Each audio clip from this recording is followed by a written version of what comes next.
I think many can relate to this, and I'm sure anyone could think of a couple random games you had as a kid where chances are your folks bought it for you, or they were just there as part of your collection and you don't know how they got there. A game that you played for many hours, might even view it as a guilty pleasure despite what its quality might be. But it's a game that if you were to bring up, chances are almost everybody wouldn't have a clue about what you're talking about. For me, one of those games was Bonkers, based off the Disney cartoon of the same name, which was a show trying to capitalize on the idea Who Framed Roger Rabbit introduced where real people and cartoon characters try to coexist together. Not a bad idea. In Roger Rabbit, it was executed pretty damn well. But this was a cartoon aimed for kids, and real life characters kind of lose their oomph in terms of contrast when they're still drawn instead of live action. Kind of kills the premises, don't you think? I never really got into the show growing up. I mean, it's kind of hard to when Canada couldn't easily get Toon Disney without pirating it from the States back then. But even from what I remember, it wasn't something I was into much. Definitely didn't hold a candle to DuckTales, Goof Troop, or Darkwing Duck. But this game was my first exposure to the franchise, and it was part of the Sega Club brand that was aimed for a very young audience. So what the hell is compelling me to do a mini review on a game that was probably made for kindergartners in mind?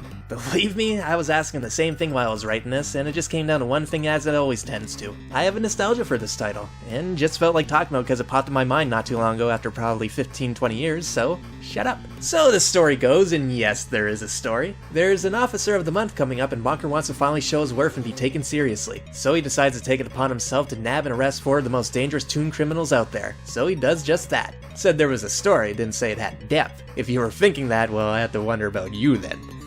But this does set up the main 4 modes. Bonkers is basically a set of 4 minigames where you're tasked with fending off whatever challenges come your way, such as protecting famous Disney set pieces from thieving raccoons by throwing donuts at them. Yeah, even as a kid I didn't get it. Here you're doing your best to break in this junkyard robot that has gone rogue and is attacking citizens. Next up, gotta find Bonkers' best friend Fall Apart by finding pieces of his body and putting him back together before the building blows up. And lastly, you hit the streets in your cop car as you try to take down the aggressive and hostile drivers on the road.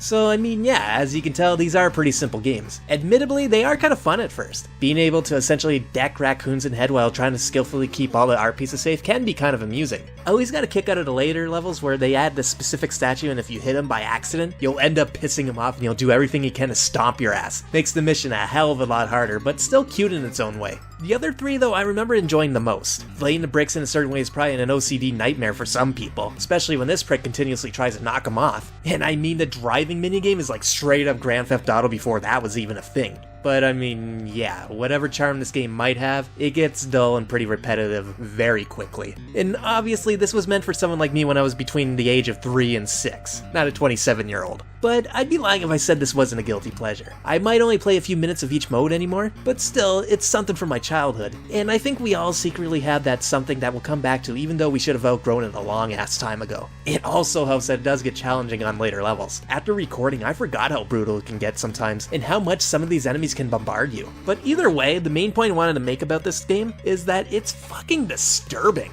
I know it's based on a kids shows and that these are cartoons in nature, but even this, even for Looney Tunes standards, this game is fucking violent. There's not much to talk about when it comes to the museum game, but the junkyard level. Think about what you're doing here. You're throwing bricks, and what happens every time this doucher shows up? You're pelting him in the head with them. I don't know about you, but if I ever got hit in the head with a brick, I don't think I'd be getting back up. Or how about the carnage you commit in trying to find your buddy Fall Apart, squishing these rats without mercy? Not to mention the place is rigged to blow up and like, Jesus Christ. And sure, the driving game is probably the best in the game, but could you imagine if even a tenth of what happens here happens in real life? Bonkers would be thrown into the dip so badly that Judge Doom would actually be justified in finding a way to kill Toons. Again, screw GTA, let's get a racing game based on this. The destruction would be off the fucking charts. So yeah, Bonkers for the Sega Genesis. Did I feel like I wasted your time? Yeah, I probably did. Because I seriously doubt anyone is actually going to go out of their way to pick up a copy and try it for themselves. Hell, I'm kind of ashamed that I still play it every once in a while. But it's demented in its own little ways, so you know what? I'd give it a pass.